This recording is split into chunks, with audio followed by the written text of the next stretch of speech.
আসসালামু আলাইকুম গাইস, তোমরা সবাই কেমন আছো? আমি তো বেশ ভালোই আছি আল্লাহর রহমতে। তো আমি আজকে আফা বাড়িতে যাচ্ছি, চলো তোমাদের সঙ্গে শেয়ার করব। আসলে এটা গতকালের ভিডিও, তো আজকে আমি দিচ্ছি ভিডিওটা। কেমন হয়েছে লাইক কমেন্ট করো, শেয়ার করো। আর ইউটিউব থেকে দেখে থাকলে সাবস্ক্রাইব করো, ফেসবুক থেকে দেখলে ফলো করো। তো আমি এখানে বেড়াচাপা পার করে প্রায় শহীদনগর চলে এসেছি। শহীদনগর বাজার প্রায় এসেই গিয়েছে, দেখো। শহীদনগর প্রায় পার হয়ে যাচ্ছি, এবার চলে আসবো মাটিয়াতে।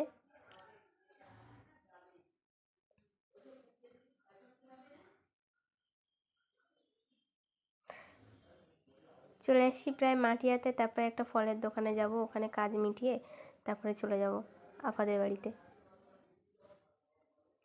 গিয়ে দেখি আফা মাংস রান্না করছিল, চিকেন রান্না করছিল। তো আমি বলি একটু ভিডিও করা যাক, তোমাদের সঙ্গে শেয়ার করা যাবে। তো চিকেনে সরিষার তেল দিয়ে ফোড়ন দিয়েছিল, এলাচ এবং দারুচিনি দিয়ে, তারপরে কাঁচা লঙ্কা ও পেঁয়াজ দিয়ে আলু দিয়ে দিয়েছিল, দিয়ে একসঙ্গে কষিয়ে নেবে, তারপরে একটু মাংসগুলো দিয়ে দেবে। দেখো কিভাবে দিয়ে দিচ্ছে।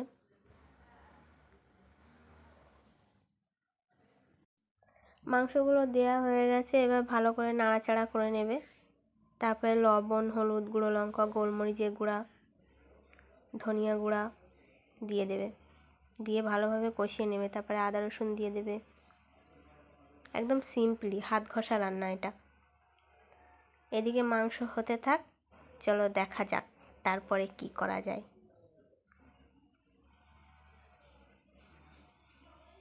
কি সুন্দর বলক চলে এসছে, তাই না? এদিকে একটা প্যানে গরম পানি বসিয়ে দিয়েছিল, আপা রুটি করবে গরম পানি, একদম পাতলা পাতলা রুটি, ওই জন্য সিদ্ধ করে নিচ্ছে। দেখো কিভাবে আপা রুটিটা বানায়। এখানে আমি একটু ডোটা মানে ভালোভাবে মাখিয়ে নিচ্ছিলাম সুন্দর করে। ভীষণ গরম লাগছিল, যেহেতু গরম পানি তো। তারপরে ভালো করে ছোট ছোট করে পিস করে নিয়ে আমি একটু বেলে দিচ্ছিলাম, যাতে আপার সাহায্য হয়, একা তো। সঙ্গে আপার শাশুড়ি ছিল।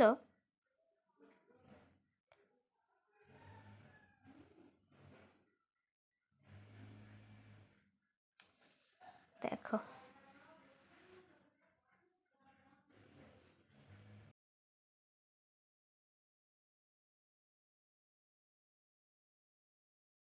এখানে আমি রুটি বেলে দিচ্ছিলাম, দেখো। তারপরে আপা আস্তে আস্তে সব রুটিগুলো সেঁকে নিচ্ছিল। তারপরে এদিকে মাংসটা বেশ হয়েই যাচ্ছিল প্রায়।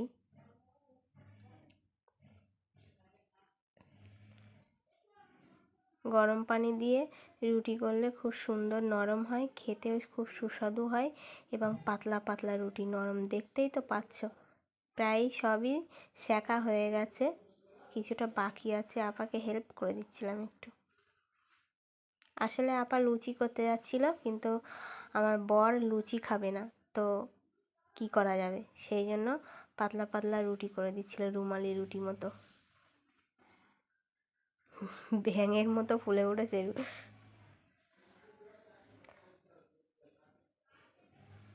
তারপরে আবার বেড়ে দিচ্ছিলাম, এইভাবে আপা সবগুলো সেঁকে নিচ্ছিল, বেশ অনেকটাই রুটি।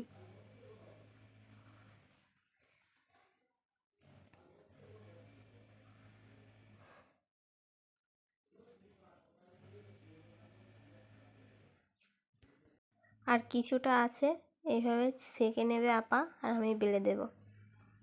তারপর মাংসটা প্রায় হয়েই এসছে, অর্থাৎ চিকেন দিয়ে রুমালি রুটি দিয়ে খাওয়া দাওয়া জমে যাবে একদম।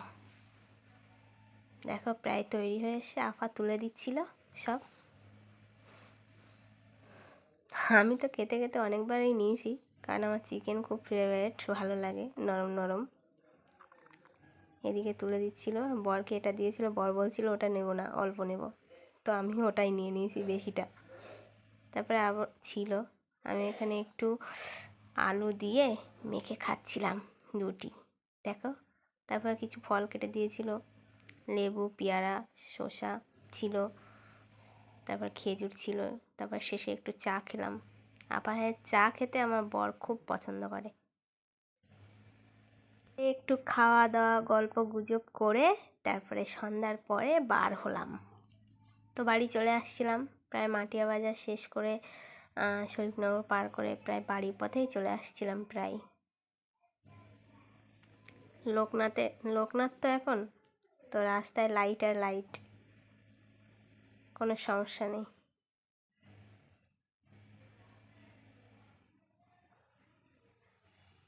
দেখো গয়রা পার হচ্ছি, গয়রা। চলে এসছি প্রায় বাড়ির ধারেই। ভালো লাগলে ভিডিওটি লাইক কমেন্ট শেয়ার করো। আল্লাহ হাফেজ।